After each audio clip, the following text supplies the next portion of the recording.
finishing our clerkships at the Supreme Court that we would have predicted next time we'd see each other, we would be here doing this. In any event, welcome. Mr. Pitts, I'd like to start with you. Tell me briefly how you describe your judicial philosophy. I have not yet served as a judge, but if I'm so fortunate as to be confirmed, my plan is to apply the law objectively, impartially, and faithfully to the facts of each case before me, and to focus on the facts of each case and understand that that case is the most important case in the world to the litigants in that case, and that they deserve dignity and respect in their treatment in my courtroom. When construing the text of a statute, do the words matter? Absolutely. Is the task of the jurist to ascertain what Congress subjectively intended or what Congress said? I believe that the Supreme Court has instructed that the best evidence of what Congress intended is the text of the statute, and so the starting point for any statutory interpretation question should be the text of the statute. Right. Especially since it's very difficult for anyone, whether it's a panel of 9 Supreme Court justices or an individual jurist or anyone else, to ascertain the subjective mindset of 435 representatives, 100 senators, and the president who signed something into law, making it something of an elusive mission. You were named as counsel of record to one of the amici submitting briefs in the Service Employees International Union. You're representing the Service Employees International Union in United States Department of Health and Human Services versus the state of Florida. This is one of the companion cases to NFIB versus Sebelius. The thrust of the amicus brief, which I've been looking at, was that the words that Congress used in the statute might not be dispositive in there. That is, whether or not Congress chose to define the exaction at issue in that case as a penalty or as a tax was of no importance. In fact, he wrote, and I quote, "Congress's use of the word penalty rather than tax has no constitutional significance." Tell me what you meant by that.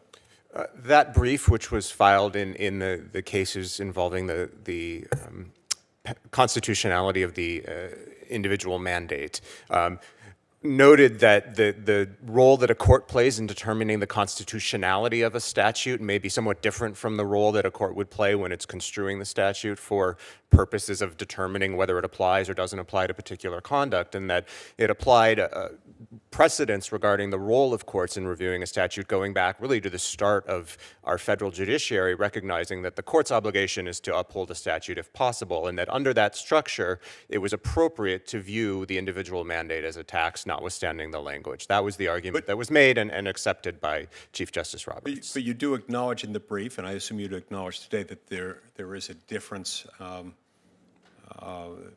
There's a line of jurisprudence that differentiates between something that is a tax and something as a penalty, right? That is true. That is a distinction that exists in the law. So it does matter, and so it's hard for me to see that the use of the word penalty rather than tax is of no constitutional significance.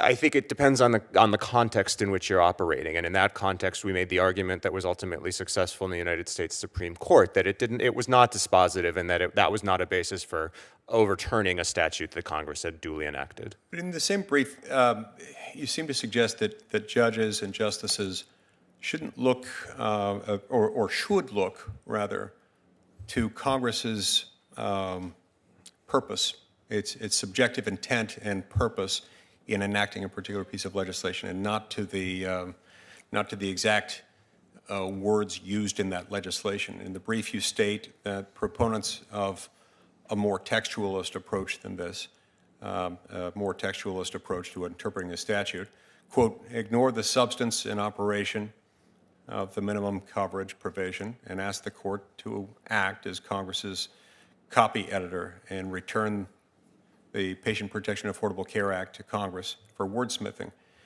So again, quoting from your brief, you stated this kind of magic words jurisprudence is not the law and is deeply disrespectful of the legislative prerogatives.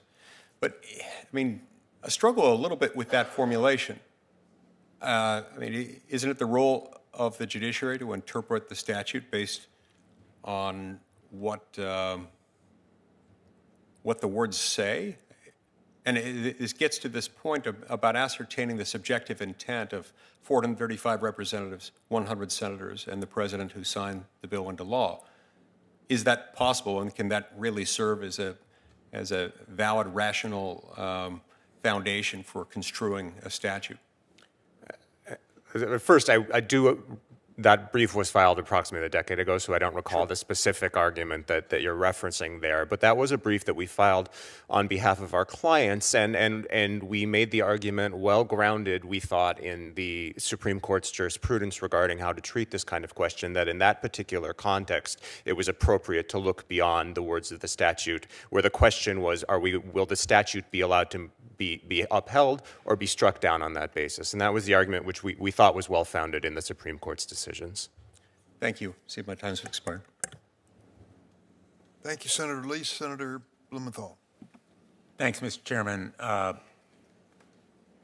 Subramanian, I want to enter into the record, with the chairman's permission, a letter that was submitted to our committee from a number of your former co-clerks, individuals who worked with you, actually co-clerks who worked for Justices